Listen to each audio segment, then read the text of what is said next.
자, 여러분 한 주간 잘 지냈어요? 자, 여러분 한번 상상해 보세요. 그러지 않으면 좋겠지만 우리 교회당에 불이 났어요. 불이 활활 이제 막 타기 시작했는데, 그러니까 이제 목사님과 여러분의 부모님이 누구야? 지금 빨리 밖으로 나와, 빨리 밖으로 나와, 라고 했는데 여러분이 싫어, 나 피아노 칠 거야, 라고 하면서 말도 안 되지만 그러고 있으면서 계속 피아노를 치고 있어요. 그러다가 여러분이 이 불타는 연기에 숨이 막혀가지고 깨꼬닥 쓰러졌어요.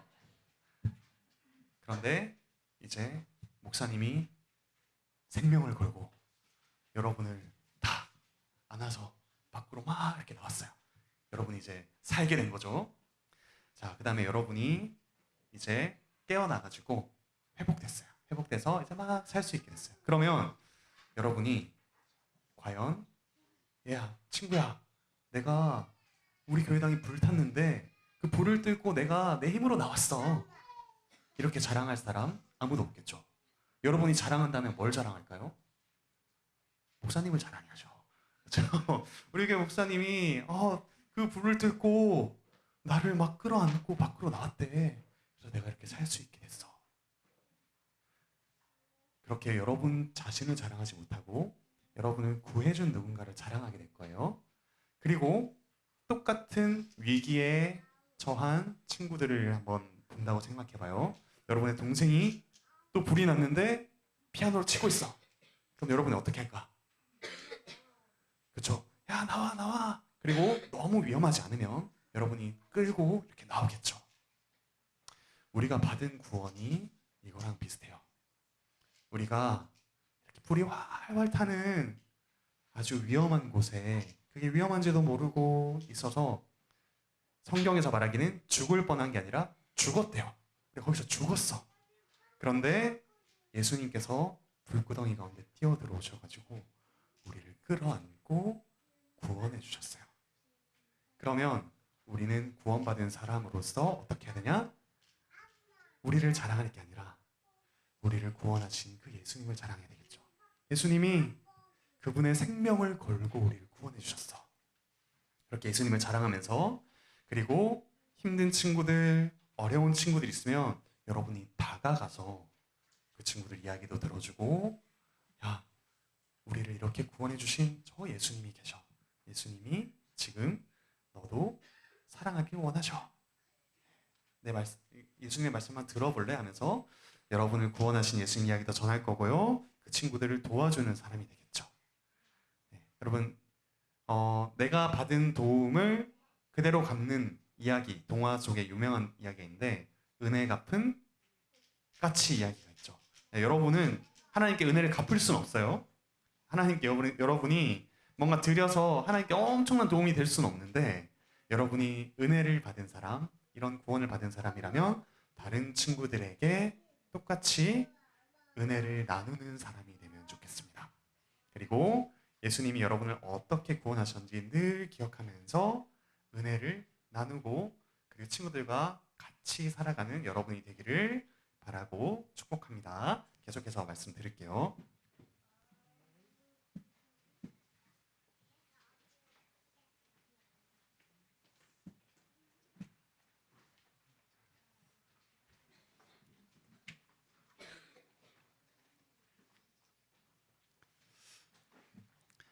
우리 삶을 흔히 걸음에 비유하곤 합니다. 인생길을 걸어간다라는 말을 쓰기도 하고, 또 조금 마음에 드는 분에게 꽃길만 걸으세요 라고 이렇게 축복하기도 하죠. 삶에는 방향이 있기 때문입니다. 학생 여러분은 목표로 하는 학교나 아니면 어떤 직장이 있을 것입니다. 그리고 학부모님들은 자녀를 양육하는 어떤 나름의 방향이 있겠죠. 직장인들도, 주부분들도, 은퇴하신 분들도 나름의 목표와 방향이 있습니다. 물론 이 중에는 나에게는 그런 삶의 목표와 방향이 뚜렷하지 않아 라고 생각하시는 분도 있을지 모르겠습니다. 하지만 그런 분들도 내가 당장에 해야 할 일이나 하고 싶은 일이 있으면 그것을 쫓아갈 것입니다. 반대로 하기 싫은 일이 있으면 되도록이면 피해서 다른 방향으로 가려고 하겠죠. 우리는 어떤 곳을 향해서 가거나 어떤 것을 피해서 어떤 방향으로든 움직이는 걸어가는 인생입니다. 우리는 알게 모르게 어떤 방향으로 인생길을 걸어가고 있습니다. 오늘 본문도 걸음으로 시작해서 걸음으로 끝납니다. 2절과 10절에 나오는 행하다라는 말이 있습니다. 이 말은 걷다 또는 살다라는 뜻입니다. 그런데 여기 나오는 이 두 걸음은 방향이 전혀 다릅니다.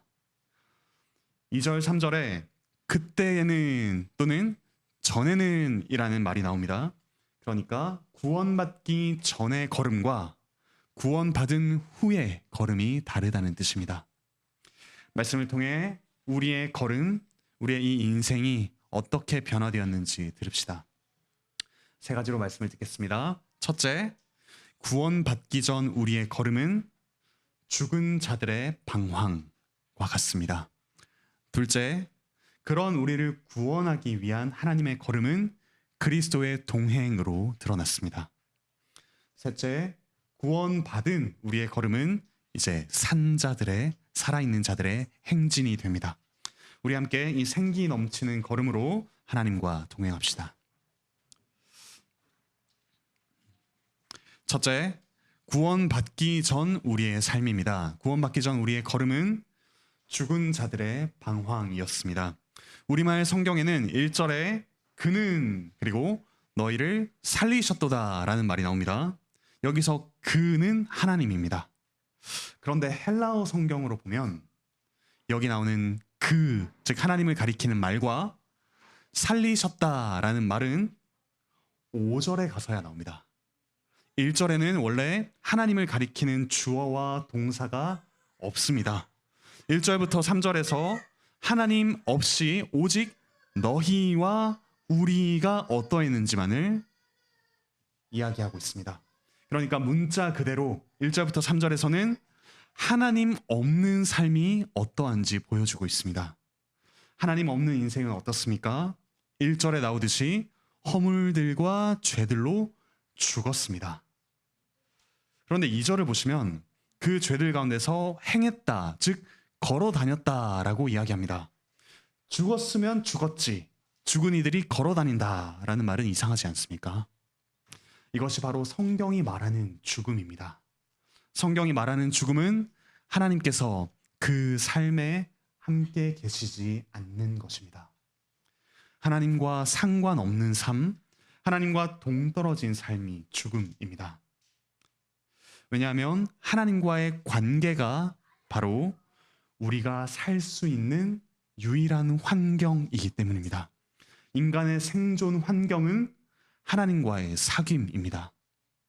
마치 물고기의 생존 환경이 물인 것과 같습니다. 물 밖으로 나온 물고기는 아주 힘차게 파닥거리면서 살아있는 것처럼 보이지만 실상은 죽어가고 있는 것이죠. 대부분의 물고기가 살아있다는 가장 확실한 증거는 물속에서 헤엄을 치는 것입니다. 물 밖으로 나와서 헤엄치지 못하는 물고기는 실상 죽은 것입니다. 이와 마찬가지로 하나님과 동떨어져 있는 사람은 죽었습니다. 아무리 힘차게 움직이더라도 하나님과 떨어져 있는 사람은 죽은 것입니다.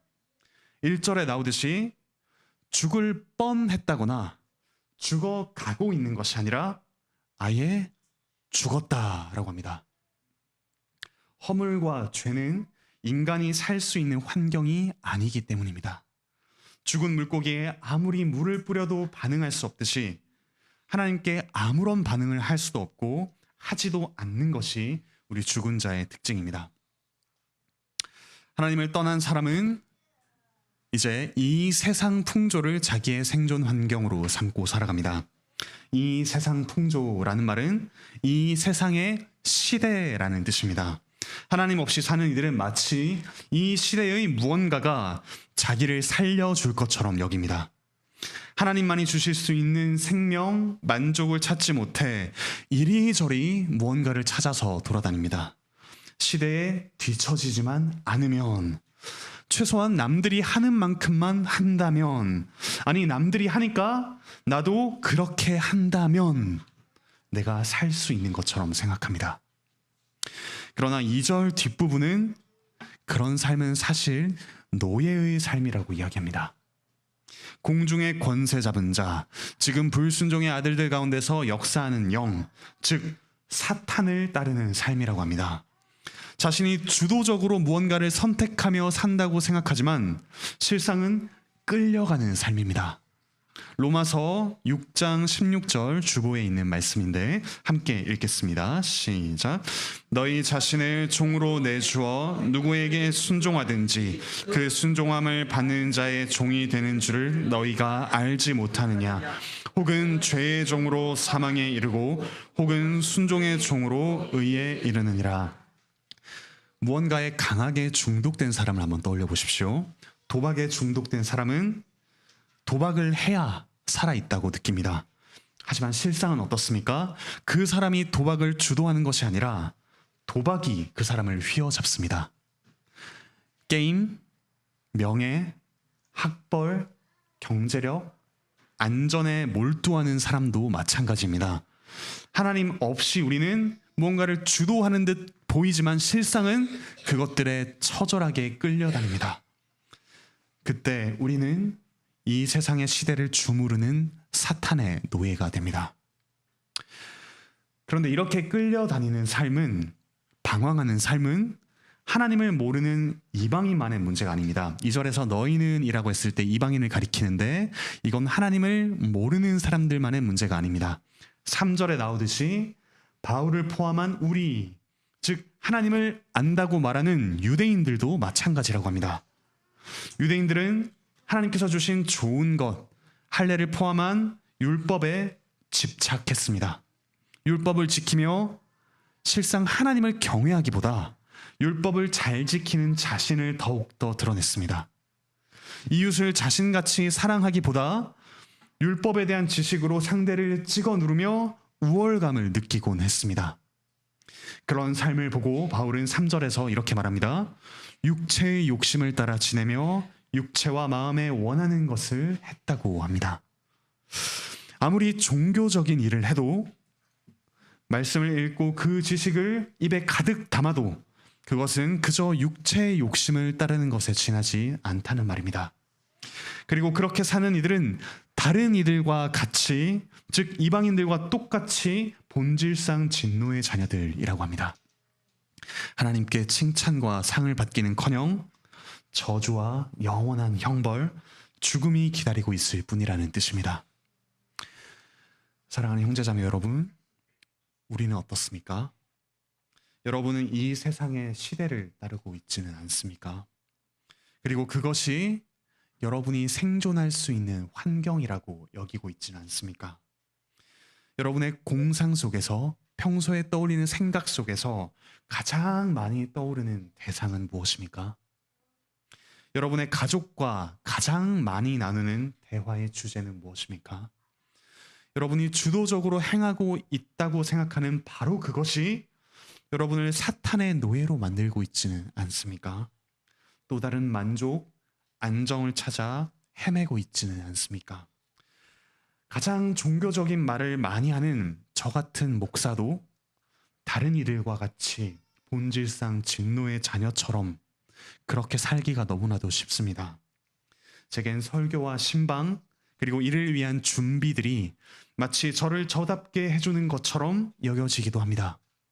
하지만 하나님을 떠나서 얼마든지 그런 일들을 할 수 있습니다. 그럴 때는 하나님께서 주신 좋은 선물들마저 치명적인 독이 될 수 있습니다. 사랑하는 형제자매 여러분, 여러분은 어떠십니까? 정직하게 돌아봅시다. 우리는 하나님과의 관계에서 정말로 생명을 누리고 있습니까? 하나님과의 관계를 우리의 가치와 의미를 발견하는 현장으로 삼고 계십니까? 아니면 무엇을 우리가 생존할 환경으로 삼고 있습니까? 이렇게 방황하며 죽은 우리를 위해 하나님께서 움직이셨습니다. 오늘 말씀의 두 번째 내용입니다. 우리를 구원하기 위한 하나님의 걸음은 그리스도의 동행으로 나타났습니다. 오늘 말씀 4절은 원래 그러나라는 말로 시작합니다. 우리는 이렇게 죽었다. 그러나 긍휼이 풍성하신 하나님이 우리를 사랑하신 그 큰 사랑을 인하여 어떻게 하셨죠? 안타까워하며 탄식만 하셨습니까? 가슴만 치고 계셨습니까? 그렇지 않습니다. 그분은 움직이셨습니다. 5절입니다. 허물로 죽은 우리를 그리스도와 함께 살리셨고, 그냥 살리신 게 아닙니다. 그리스도와 함께 살리셨다라고 합니다. 살아나려면 그 전에 죽었어야 합니다. 그러니까 그리스도께서 먼저 죽으셨다는 뜻입니다. 왜 그렇습니까? 우리와 함께 살아나기 위해 그분은 죽으셨습니다. 하나님을 떠난 사람은 자신이 살 곳을 찾아 이리저리 헤매고 다닙니다. 방향이 계속해서 바뀌는 것이 우리의 삶입니다. 하지만 그리스도는 분명한 방향을 가지고 움직이셨습니다. 허물과 죄로 죽은 사람들 곁으로 오셨습니다. 살 곳을 찾다가 죽은 우리를 위해 살아계신 성자 하나님께서 죽으러 오셨습니다. 그분은 생존 환경이 아니라 사망 환경, 죽을 자리를 찾아서 이 땅에 오셨습니다. 이 그리스도의 걸음은 너무나 힘이 있어서 하늘에서 이 땅으로, 아니 이 땅을 지나쳐 가장 무거운 죽음까지 내려가셨습니다. 끝까지 내려가신 것이 그리스도의 걸음입니다. 그냥 죽음이 아니라 온 세상의 창조주, 사랑하시는 아버지께 저주를 받는 그 무거운 죽음을 담당하셨습니다. 그리고 바로 그곳, 세상의 가장 낮은 곳에서 그분은 방향을 완전히 반대로 바꾸셨습니다. 세상에서 가장 강력하고 극적이며 은혜로운 유턴을 그리스도께서 행하셨습니다. 그리스도께서는 세상의 가장 낮은 곳으로 오셔서 거기서부터 시작하셔서 허물로 죽은 우리를 데리고 하늘을 향해 걸으셨습니다. 하늘을 향해 가시되 우리를 절대 놓치지 않도록 그 품에 우리를 꼭 안고서 가셨습니다. 6절에 나오는 그리스도 예수 안에서라는 말은 세 가지 동사에 모두 해당합니다. 5절에 함께 살리셨고, 6절에 함께 일으키사 함께 하늘에 앉히시니 모두 그리스도 안에서 일어난 일입니다. 큰 사고를 당할 뻔한 아이에게 달려가서 아이를 꼭 끌어안고서 돌아가는 부모를 떠올려 보십시오. 우리는 그리스도의 품에 꼭 안겨서 죽음에서 살아났고 함께 일어났을 뿐만 아니라 저 하늘에 앉았습니다. 그리스도와 함께 앉은 하늘, 이곳은 어떤 곳입니까? 말씀 앞부분 1장 20절 끝에 나옵니다. 그곳은 바로 하늘에 있는 하나님의 오른편입니다. 왕의 자리, 이 세상을 다스리는 존귀한 자리가 바로 우리가 그리스도와 함께 앉은 자리입니다. 하나님을 떠나서 자신이 끌려다니는지도 모르는 채 사탄의 노예로 살던 우리, 허물과 죄로 죽어서 하나님을 사랑하지도 그분을 닮지도 못하던 우리, 그런 우리를 영광스러운 왕의 자리에까지 앉히신 것, 그것이 바로 하나님께서 그리스도 안에서 우리에게 베푸신 큰 사랑입니다. 그리고 다윗은 이 피할 수 없는 사랑, 이 너무나도 깊고 높고 넓은 사랑을 이렇게 노래했습니다. 시편 139편 7절부터 10절, 오늘 주보에 나와 있는 말씀입니다. 함께 읽겠습니다. 시작. 내가 주의 영을 떠나 어디로 가며 주의 앞에서 어디로 피하리이까? 내가 하늘에 올라갈지라도 거기 계시며 수월에 내 자리를 펼치라도 거기 계시니이다. 내가 새벽 날개를 치며 바다 끝에 가서 거주할지라도 거기서도 주의 손이 나를 인도하시며 주의 오른손이 나를 붙드시리이다. 저 세상의 밑바닥 죽음에서부터 우리를 품고 가시는 사랑, 이런 사랑이 세상에 어디 있습니까? 우리도 저마다 나를 사랑하는 누군가가 있고 또 내가 사랑하는 어떤 대상이 있습니다. 그럼에도 우리의 사랑의 한계는 너무나도 명백합니다. 우리의 사랑을 전혀 받아들이지 않는 상대, 우리의 사랑에 적합하게 반응하지 않는 상대를 사랑하기란 너무나도 어렵습니다. 그리고 우리가 그를 아무리 사랑하더라도 그 사람과 함께 죽어줄 수는 없습니다.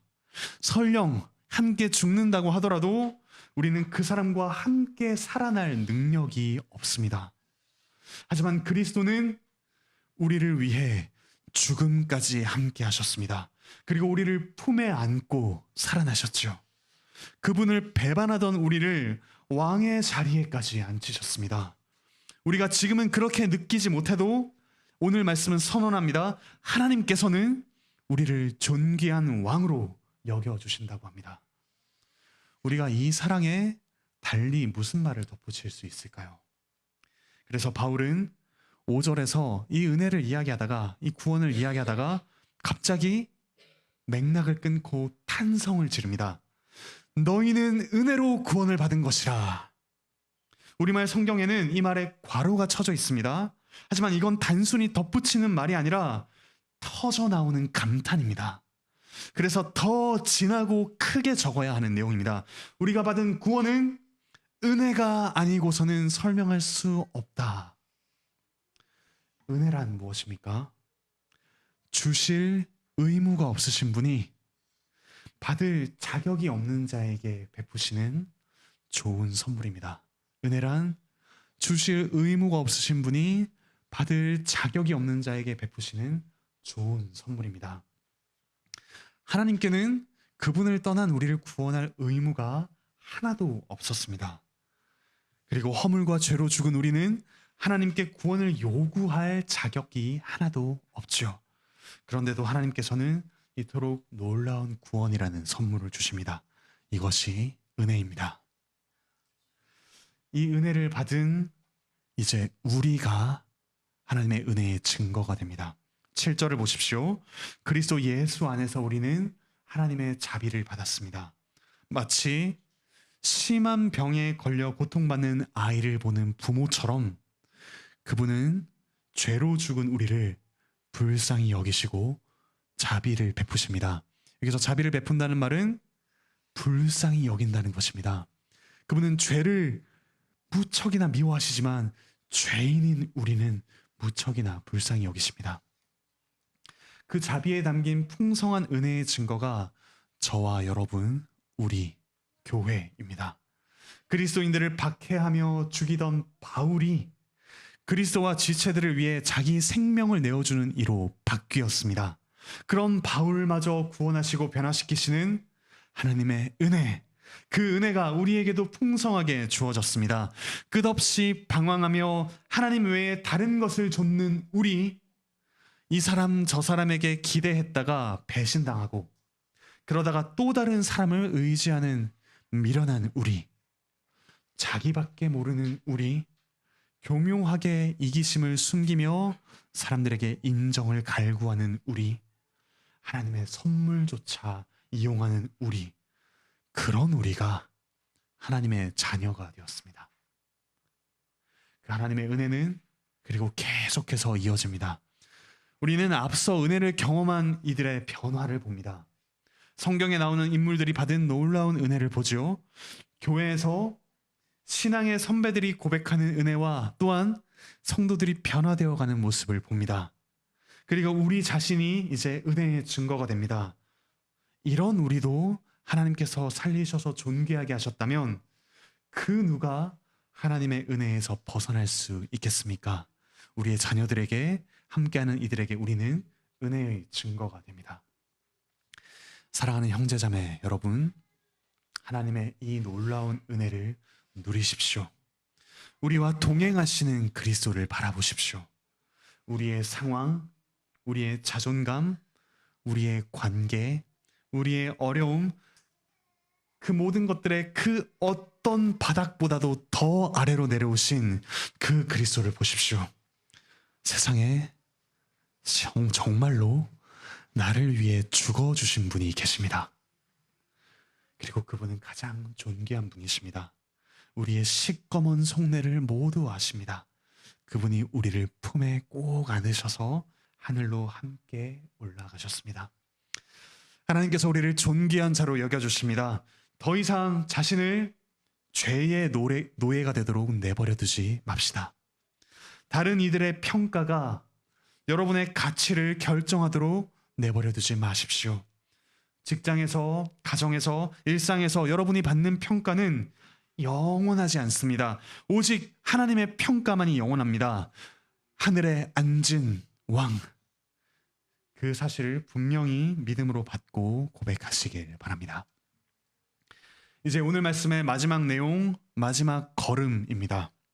구원받은 우리의 걸음은 산자들의 행진이 됩니다. 우리에게 주어진 영원한 신분과 평가는 그리스도와 함께 하늘에 앉은 왕이죠. 하지만 그리스도께서 다시 오실 때까지는 우리는 계속해서 이 땅에서 인생길을 걸어가야 합니다. 그 새로운 걸음이 8절부터 10절에 나옵니다. 원래 8절과 10절은 왜냐하면 이라는 말로 시작합니다.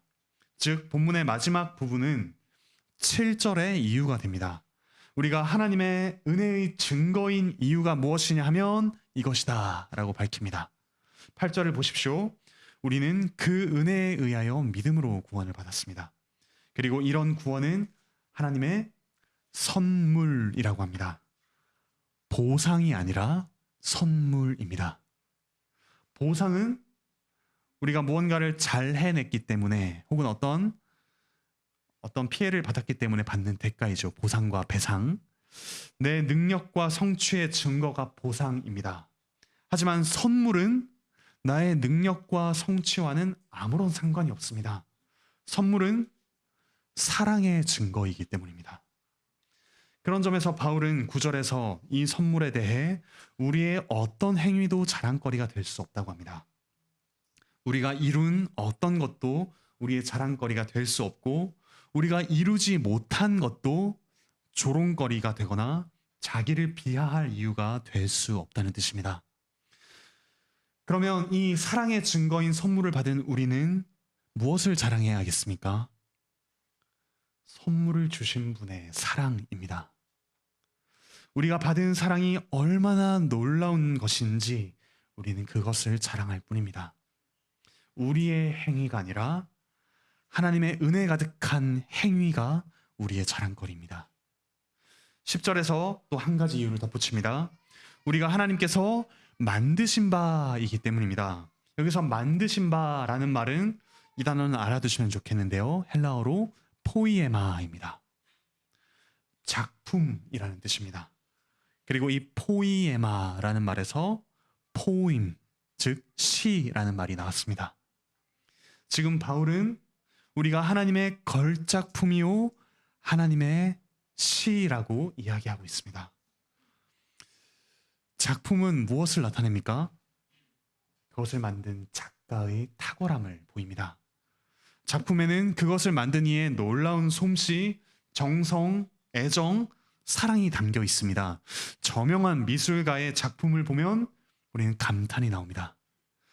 명장이 지은 음악을 들으면 전율과 감격이 일기도 하죠.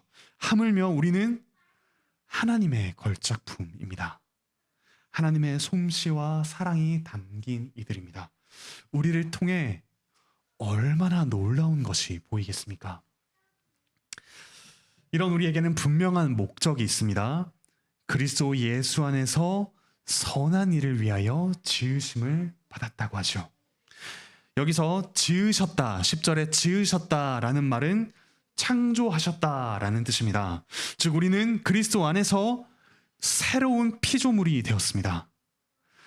원래 창조된 세계는 그것을 창조하신 하나님의 솜씨를 보여주는 것이었습니다. 이제는 하나님의 새로운 피조물인 우리가 하나님의 솜씨와 사랑을 이 타락한 세상에 보여주는 가장 분명한 증거가 됩니다. 그렇다면 어떻게 하나님의 작품, 새로운 피조물로서 하나님의 은혜를 증거할 수 있을까요?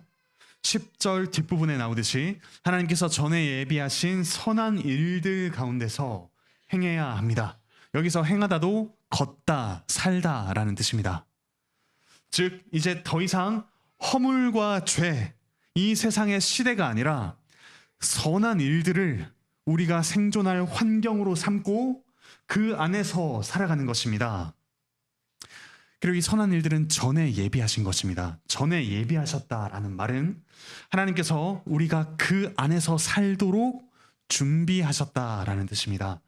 마치 물고기가 창조되기 전에 바다가 먼저 마련되었듯이, 육지 생물이 창조되기 전에 땅이 준비되었듯이, 하나님께서는 새로운 피조물인 우리가 그 안에서 살도록 하시기 위해 선한 일들을 우리의 환경으로 예비하셨습니다. 다른 말로 하면 선한 일들을 떠나서는 살 수 없는 사람으로서 우리 인생길을 걸어가는 것입니다. 숨 쉬듯이 선한 일들을 하고 악한 일들에는 숨이 막히며 그것들을 거부하는 것입니다. 선한 일들 가운데 걸어가는 것은 또한 구체적으로 어떤 것일까요? 오늘 말씀을 바탕으로 두 가지를 적용점으로 생각할 수 있습니다. 첫째로는 은혜 받은 자답게 은혜를 나누는 것입니다. 우리는 최소한의 선만 지키면 되는 시대를 살아가고 있습니다. 즉, 내가 받은 만큼 주고 준 만큼 받아내는 것이죠. 그것이 상식인 시대를 살아가고 있습니다. 그리고 그렇게만 살기에도 버겁습니다. 하지만 우리가 받은 은혜는 최소한의 상식을 넘어섭니다. 주실 의무가 없으신 분이 받을 자격이 없는 자에게 풍성한 선물을 주셨죠. 그렇다면 우리도 일상에서 이 은혜를 나누어야 합니다. 하나님의 작품으로서 우리가 은혜를 나눌 때 하나님의 은혜가 어렴풋이라도 드러납니다.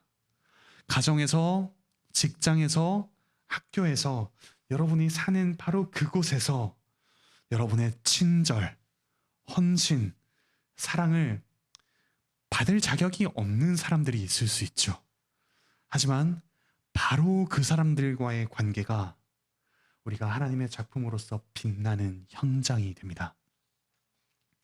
그 사람들을 위해 기도하기를 멈추지 마십시오. 그리고 그 집단의 분위기에 휩쓸려서 똑같이 그 사람에 대해 험담하거나 그 사람을 따돌리는데, 교묘하게 따돌리는데 참여하지 마시길 바랍니다. 도리어 친절을 베풀되 대가를 바라지 마시길 바랍니다. 내가 이런 은혜를 나누었다고 해서 그 사람이 내가 바라는 그대로 변화되리라는 기대를 하지 마시길 바랍니다. 우리의 몫은 받은 은혜를 나누는 것입니다. 그리고 그 은혜가 상대를 변화시키게 하는 것은 성령 하나님께서 하실 일입니다. 그저 받은 은혜를 나누며 결과에 연연하지 않고 은혜를 나누는 하나님의 작품으로 살아가시길 바랍니다. 두 번째로, 그리스도와 동행하는 자답게 여러분의 이웃과 동행하시길 바랍니다. 그리스도께서는 우리의 고통보다 더 깊은 죽음의 자리까지 내려오셔서 우리를 품고 하늘에 오르셨습니다. 그렇다면 우리 역시 우리의 이웃들과 동행하는 것이 마땅하지 않겠습니까? 그저 기쁜 일에만 동행하는 것이 아니라 힘든 일, 어려운 일도 동행하는 것이 그리스도와 동행하는 우리의 몫입니다. 특별히 교회는 그리스도께서 동행하시는 그분의 몸입니다. 더욱 깊이 관심을 가지고 서로의 안부를 물으시길 바랍니다. 깊은 내면의 고통과 외로움, 경제적인 어려움이 있다면 함께 짊어집시다. 서로를 위해 기도하며 그 문제를 해결할 수 있도록 또 필요한 직분자들에게 이야기를 잘 나눠주시길 바랍니다. 짐을 나눠주며 동행하는 경험을 계속해서 해나가시길 바랍니다. 혹시 죄의 문제에 빠졌거나 그 죄의 문제에 빠질 것 같은 이들이 보인다면 사랑으로 정직하게 권면해 주시길 바랍니다. 주님께서 그분의 몸을 보살피는 지체로서 우리를 하나 되게 하셨습니다. 적당한 선을 지켜야 한다는 생각에 죄를 방관하지 마시길 바랍니다.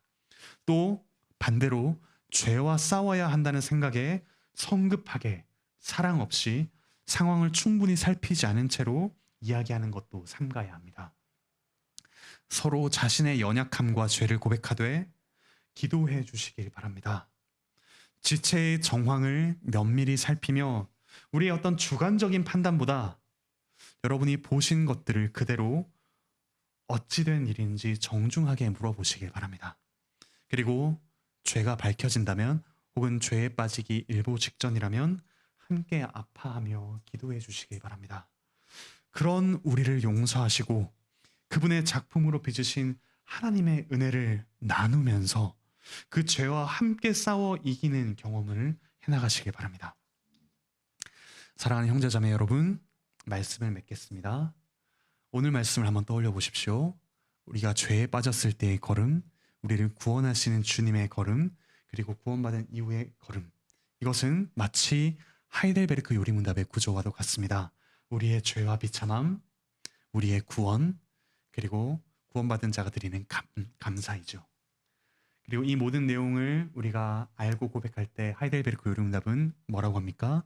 우리가 살아서나 죽어서나 유일한 위로를 누린다고 합니다. 우리가 아무리 왕성하게 이 땅에서 살아도 하나님을 떠나 있다면 그것은 죽은 자들의 방황일 뿐입니다. 이런 우리를 위해 그리스도께서 죽음의 자리까지 오셔서 하늘의 보좌로 우리를 데리고 가십니다. 우리와 동행하시죠. 이제 우리는 이 땅에서 산 자들의 행진을 이어갑니다. 우리의 구원은 이 걸음의 시작입니다. 하나님의 은혜를 나누고 이웃들과 동행하며 우리의 작가이신 하나님을 드러냅시다. 그분의 풍성하신 은혜가 우리를 통해 오고 가는 세대에 알려질 것입니다. 이 길을 가는 것이 쉽지만은 않습니다. 결코 쉽지 않죠. 우리는 또 방황하기도 하고 또 주춤하기도 하며 때로는 주저앉기도 할 것입니다. 하지만 하나님은 우리의 죄와 연약함보다 더 끈질긴 분이십니다. 우리를 그분의 작품으로 한번 빚으신 이상 반드시 우리를 통해 그분의 솜씨, 그분의 은혜를 나타내고야 마실 것입니다. 성령 하나님께서 우리 안에 이 걸음을 힘있게 이어가도록 도우십니다. 지체된 서로를 통해 행진하게 하십니다. 그리고 마침내 그리스도께서 다시 오실 때 우리는 영원히 완전히 그분과 동행할 것입니다. 우리가 이 땅에서 비틀거리면서라도 이어가던 걸음이 사실은 주님의 인도하심을 따르는 것이었다는 사실이 드러날 것입니다. 우리 마지막으로 요한계시록 7장 15절부터 17절 말씀 함께 읽고 설교를 마치겠습니다. 요한계시록 7장 15절부터 17절 신약 406페이지에 있습니다.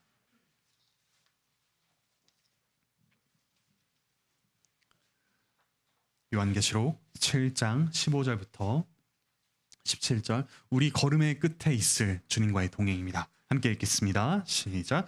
그러므로 그들이 하나님의 보좌 앞에 있고 또 그의 성전에서 밤낮 하나님을 섬김에 보좌에 앉으시니가 그들 위에 장막을 치시리니 그들이 다시는 줄이지도 아니하며 목마르지도 아니하고 해나 아무 뜨거운 기운에 상하지도 아니하리니 이는 보좌 가운데에 계신 어린 양이 그들의 목자가 되사 생명수 샘으로 인도하시고 하나님께서 그들의 눈에서 모든 눈물을 씻어 주실 것임이라. 아멘. 이 주님과 동행할 날을 꿈꾸며 힘차게 오늘의 걸음을 이어가시길 바라고 축복합니다. 우리 다 같이